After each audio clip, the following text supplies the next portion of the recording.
हाँ तो देखिए, हम पढ़ा रहे थे आपको डिकम्पोजिशन। तो डिकम्पोजिशन में देखिए, सिल्वर क्लोराइड है, उसको अगर सनलाइट के प्रेजेंस में रखते हैं, जैसे अगर ये आपका चाइना ग्लास है, ठीक है, चाइना डिस्क है, इस पे सिल्वर क्लोराइड रखें आप, ठीक, आप सनलाइट के प्रेजेंस में अगर रखिएगा तो सिल्वर क्लोराइड व्हाइट कलर का होता है। तो सनलाइट के प्रेजेंस में ये क्या होगा, ये चेंज हो जाएगा, इसमें रिएक्शन होगा और ये चेंज होकर सिल्वर प्लस क्लोराइड में चेंज हो जाएगा, ठीक है, इस तरह से। और ये जो कलर होगा इसका दिखेगा आप तो कुछ देर के बाद तो इसका ग्रे कलर बन जाएगा, ठीक। तो ये भी क्या है, डिकम्पोजिशन का एग्जाम्पल। अब देखिए सिल्वर, उसी तरह से सिल्वर ब्रोमाइड के साथ भी होता है, जैसे ही आप रखिएगा तो ये सिल्वर और ब्रोमीन में चेंज हो जाएगा, ब्रोमीन गैस होगा। तो ये रिएक्शन जो होता है used in black and white photography, black and white photography जो होता है उसमें यही रिएक्शन हो रहा होता है, ठीक है। जैसे कैसे, देखिए फोटोग्राफिक फिल्म जो होता है आप जो देखते होंगे उसमें क्या होता है, कोटेड होता है यही सिल्वर क्लोराइड या सिल्वर ब्रोमाइड, यही इस्तेमाल होता है। तो लाइट जब गिरता है, जैसे मान लीजिए कि आप जो ब्लैक एंड व्हाइट वाला जो फोटो रहता है उसमें क्या होता है कि जब इस पे लाइट गिरता है तो इस पे क्या होता है कि exposed part of the film is darkened. जो आपका जो एक्सपोज्ड पार्ट है वो जो होता है डार्केंड होता है, from which photograph is developed, और इसी से क्या होता है, फोटोग्राफ डेवलप्ड हो जाता है, ठीक। तो व्हेन इट रिक्वायर एनर्जी इधर in the form of heat, तो हम क्या देख रहे हैं, डिकम्पोजिशन रिएक्शन में क्या हो रहा है कि ये रिक्वायर कर रहा है एनर्जी, चाहे उस एनर्जी इसको हीट के फॉर्म में मिले, लाइट के फॉर्म में मिले, ठीक है, यहाँ सनलाइट हो गया, इलेक्ट्रिसिटी के फॉर्म में मिले।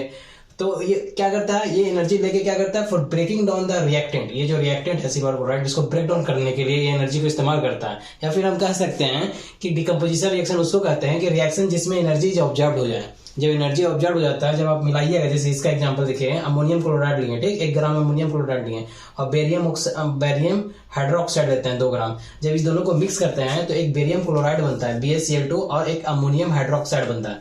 तो अमोनियम हाइड्रोक्साइड बनता है, तो जब आप एक टेस्ट ट्यूब लीजिए, एक टेस्ट ट्यूब में आप बेरियम हाइड्रोक्साइड रखिए, ठीक, और अमोनियम क्लोराइड को आप मिलाइए और उसको ऐसे स्टीर कीजिए, ठीक है, घोलिए उसको, ठीक। तो आप क्या पाइएगा कि जब उसके बाद आप टच कीजिएगा इसके बॉटम को, इस बीकर को, तो आप क्या पाइएगा कि ये कोल्ड हो गया है, ठीक है। Bottom of the test tube जो होगा, या टेस्ट ट्यूब में लीजिए या बीकर में लीजिए, तो वो कोल्ड हो जाएगा। इसका मतलब है कि वो एंडोथर्मिक रिएक्शन हो रहा है वहां पे। तो एंडोथर्मिक रिएक्शन में क्या होता है कि एनर्जी जो होता है वो रिएक्शन जिसमें एनर्जी ऑब्जर्व हो रहा होता है, उस एक्सोथर्मिक आप कम्बिनेशन रिएक्शन आप देखे थे तो उसमें एक्सोथर्मिक हो रहा था, और डिकम्पोजिशन में क्या होता है, एंडोथर्मिक रिएक्शन होता है। तो यहाँ पे रिएक्शन जिसमें क्या हो रहा है, एनर्जी ऑब्जर्व हो रहा होता है। तो यहाँ पे जब इस दोनों को मिलाइएगा तो एनर्जी ऑब्जर्व होता है, और आप जब बीकर को टच कीजिएगा तो वहां पे क्या आपको ठंडा महसूस होगा, ठीक। तो ये आपका डिकम्पोजिशन रिएक्शन का ये चीजें सारी हैं, ठीक। तो आपको फोटोग्राफिक फिल्म जो होता है उसमें आपका ये सिल्वर क्लोराइड, सिल्वर ब्रोमाइड इस्तेमाल किया जाता है। डिस्प्लेसमेंट रिएक्शन क्या होता है, तो डिस्प्लेसमेंट रिएक्शन देखिए, मान लीजिए कि आप एक 10 ml इसमें डाल लीजिए कॉपर सल्फेट का सॉल्यूशन, ठीक। अब इसमें एक स्टैंड पे आपको खड़ा कर लीजिए, इसे बांध दीजिए, इसको होल्ड कर लीजिए स्टैंड पे। उसके बाद आप क्या कीजिए, 2 कांटी आप लीजिए, उसको एक रस्सी के थ्रू बाइंड करते हुए आप इसमें डाल लीजिए। इसके डालने के बाद आयरन नेल इसमें डाल लिए, 10 ml आप कॉपर सल्फेट का सॉल्यूशन ले लिए। उसके बाद आप 20 मिनट तक इसको यूं ही छोड़ दिया, एक नया आप नेल जो है बाहर रखिए, 1-2 नेल इसमें आप डाल दिए। उसके बाद कुछ देर के बाद, अब जब 20 मिनट के बाद आप निकालिएगा तो आपको क्या होगा कि कॉपर सल्फेट का जो सॉल्यूशन पहले ब्लू था वो उसका कलर फेड हो जाएगा, हाँ, उसका कलर फेड होके वो और अब ब्लू न रह के उसका कलर फेड हो जाएगा, ठीक है। और जो आपका आयरन इसमें डाले थे, नेल जो डाले थे आप आयरन नेल, वो भी कलर ब्राउन हो जाएगा। तो क्यों हो रहा है ये, तो कॉपर सल्फेट सॉल्यूशन को जैसा ही हम जब आयरन डाल रहे हैं कॉपर सल्फेट सॉल्यूशन में, तो एक रिएक्शन हो रहा है, और रिएक्शन क्या कर रहा है कि आयरन सल्फेट बन रहा है और कॉपर को हटा दे रहा है, ठीक है। तो जब आयरन सल्फेट बन रहा है तो इसको कुछ 20 मिनट के बाद हटाइएगा तो ये सॉल्यूशन कॉपर सल्फेट का सॉल्यूशन ना होकर आयरन सल्फेट सॉल्यूशन हो जाता है, इसलिए इसका कलर जो होता है फेड हो जाता है, ठीक है। आपको पढ़े थे आयरन सल्फेट जो होता है FeSO4 वो क्या होता है, ग्रीन विट्रॉल होता है, हाँ? अगर ग्रीन उसमें से वाटर हटा दिएगा ना 7H2O, तो वो पहले ग्रीन होता है, फिर बाद में ग्रीनिश वो भी ग्रीन होता है और लाइट ग्रीन होता है, और उसके बाद जब 7H2O हटा देगा तो वो व्हाइट कलर का हो जाता है। तो इसका जो होता है यहाँ पे CSO4 ब्लू कलर का है, लेकिन उस जब जैसे ही आप इसका FeSO4 बना तो क्या हो गया, ब्लू से उसका कलर फेड हो गया, ठीक।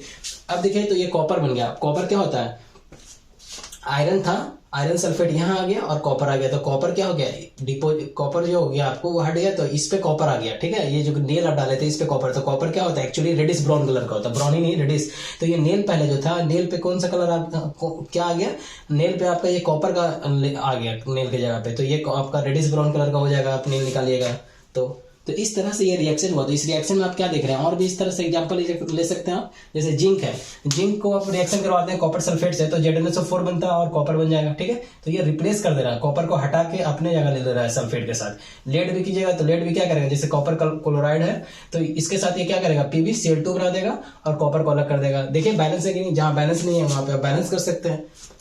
अगर बैलेंस है तो बैलेंस करने की जरूरत नहीं है, बैलेंस के लिए हम बताएं तो बैलेंस रिएक्शन आपको वहां से आप देख कर सकते हैं। तो ये सब ऑलरेडी बैलेंस है, ठीक। अब देखिए जिंक है, तो यहाँ पे हम देख क्या रहे हैं कि जिंक और लेड क्या है, कॉपर को हटा दे रहा है। इसका मतलब है कि जिंक लेड मोर रिएक्टिव है। हाँ, ये एलिमेंट ये डिस्प्लेस कर दे रहा है कॉपर को, तो ये ज्यादा रिएक्टिव है। तो ये जो डिस्प्लेसमेंट रिएक्शन होता है वो क्या होता है कि chemical reaction in which more reactive element, जैसे कि आप जिंक है, लेड है, तो जो ज्यादा रिएक्टिव एलिमेंट है ना वो डिस्प्लेस कर देगा किसको, एक लेस रिएक्टिव एलिमेंट को। जैसे कि ये कॉपर था, फ्रॉम इट्स कंपाउंड से, ये पूरा एक कंपाउंड है कॉपर सल्फेट, इसमें से इसको कॉपर को हटा दिया, तो यही होता है। तो ये आपका क्या हो जाएगा, डिस्प्लेसमेंट रिएक्शन। अब डबल डिस्प्लेसमेंट रिएक्शन देखते हैं, उसमें क्या होता है कि जैसे एक एग्जांपल आप लीजिए, Na2SO4, ठीक, सोडियम सल्फेट लेते हैं और बेरियम क्लोराइड लेते हैं। तो इसको जब आप मिलाइएगा तो क्या होता है, एक बेरियम सल्फेट बनता है और सोडियम क्लोराइड बनता है। तो बेरियम सल्फेट कुछ और नहीं, एक पर्सिपिटेट होता है। पर्सिपिटेट क्या होता है, देखिए पर्सिपिटेट होता है जो कि एक white substance which is insoluble in water. एक व्हाइट सब्सटेंस होता है जो कि सॉल्युबल नहीं होता, वो नहीं मतलब घुलेगा नहीं वाटर में, ठीक है, फॉर्म्ड होता है, दैट इज कॉल्ड पर्सिपिटेट। तो पर्सिपिटेट क्या है कि एक white substance insoluble in water is called precipitate. जब ये रिएक्शन होता है तो एक ये फॉर्म्ड होता है, एक व्हाइट सब्सटेंस फॉर्म्ड होता है, ठीक। तो ये जो व्हाइट सब्सटेंस फॉर्म्ड हो रहा है ना, तो इसमें क्या हो रहा है कि in any reaction that produces a precipitate can be called precipitate reaction, ठीक। तो कोई भी रिएक्शन जिसमें क्या हो रहा है कि एक पर्सिपिटेट फॉर्म हो गया है, ठीक। तो पर्सिपिटेट क्या है, एक व्हाइट सब्सटेंस है जो वाटर में नहीं घुलता है, वो अगर फॉर्म हो जाएगा तो बोलेंगे कि वो रिएक्शन क्या है, कैसे टाइप का रिएक्शन है, पर्सिपिटेट रिएक्शन है, ठीक है। तो द रिएक्शन इस रिएक्शन में हम क्या देख रहे हैं, इस रिएक्शन में देख रहे हैं कि बेरियम का जो बेरियम है आपका, बेरियम का कितना होता है, Ba2+ आयन, और सल्फेट का भी कितना हो जाएगा, SO4 2-। तो यहाँ पे से ये बेरियम आ रहा है और यहाँ से सल्फेट आ रहा है, ये दोनों मिक्स करके क्या हो रहा है, BSO4 हो रहा है। तो एक्चुअली हो क्या रहा है कि रिएक्शन जिसमें देयर इज एक्सचेंज हो रहा है, किस चीज का, आयंस का एक्सचेंज हो रहा है बिटवीन रिएक्टेंट। तो ये भी रिएक्टेंट में है, ये जैसे लेफ्ट हैंड साइड में जितना है वो सब रिएक्टेंट है। एक बेरियम क्लोराइड का कंपाउंड हो गया, एक Na2SO4 का। तो इसमें से एक आयंस Ba2+ आ रहा है और इसमें से एक आयंस SO4 2- आ रहा है, ठीक है। अब बेरियम का हम जानते हैं कि इसके पास कितना होगा, डबल, वो तो अलग चीज हो जाता है, ये यहाँ पे नहीं है, लेकिन फिर भी बता दे रहा आपको, बेरियम का क्या होगा, डबल 2+ आयन हो जाएगा, इसका हो जाएगा पॉजिटिव होता है, और ये सल्फेट का 2- हो जाएगा। अब कैसे होता है वो जब टॉपिक आएगा वहां पे बताएंगे, यहाँ पढ़ के आप आए हैं, ये सब ऑलरेडी आपका पढ़ा हुआ है, ठीक है। तो अब देखिए यहाँ पे मेन टॉपिक पे बात करते हैं, यहाँ पे क्या हो रहा है, तो ये दोनों आयंस के एक्सचेंज हो रहा है। तो ऐसा रिएक्शन जिसमें there is an exchange of ions between reactant जो है उसमें क्या हो रहा है, आयंस का एक्सचेंज हो रहा है, ठीक है, उस आयंस के एक्सचेंज से बन रहा है। तो ये वाला और ये वाला, ये दोनों मिलकर क्या हो रहा है, इस दोनों का एक्सचेंज होकर ये दोनों आपस में मिलकर बन गया यहाँ बेरियम, और ये यही इसी को क्या बोलते हैं कि डबल डिस्प्लेसमेंट रिएक्शन होता है। तो रिएक्शन जिसमें there is an exchange of ions between reactant होगा। और एग्जांपल आप ले सकते हैं, जैसे लेड नाइट्रेट है, तो लेड नाइट्रेट का ये हो गया, पोटेशियम आयोडाइड है, तो इसमें से नाइट्रेट निकलेगा, इसमें से आपका लेड निकल गया Pb2+, और इसमें से आपका क्या निकल गया, आयोडाइड निकल गया I-। ये दोनों मिलकर PbI2 बन गया और KNO3 बन गया। तो ये क्या है, येलो कलर का पर्सिपिटेट ये फॉर्मेशन किया, ये येलो कलर का हो जाता है लेड आयोडाइड। और ये बैलेंस करने के लिए आप देखिए, बैलेंस करने के लिए आप बैलेंस कर सकते हैं। जैसे हम बताया था आपको कि ऑक्सीजन जो है 3 है, तो यहाँ पे ऑक्सीजन कितना है, 6 है, और यहाँ पे ऑक्सीजन 3 है। तो पहले यहाँ से बैलेंस करने की आप कोशिश कीजिए, तो इसको 6 बनाइए, पहले ऑक्सीजन को बैलेंस कीजिए, तो यहाँ 2 कीजिएगा तो 3 दूनी 6 हो गया, यहाँ भी 6 हो गया आपका। नाइट्रोजन 2 है, यहाँ भी नाइट्रोजन 2 है, सही है। यहाँ पोटेशियम 2 है, तो यहाँ पे 2 कर दीजिए, तो पोटेशियम 2 हो जाएगा। यहाँ आयोडीन 2 है, यहाँ आयोडीन 2 है, यहाँ लेड 1 है, यहाँ लेड 1 है, तो बैलेंस हो गया।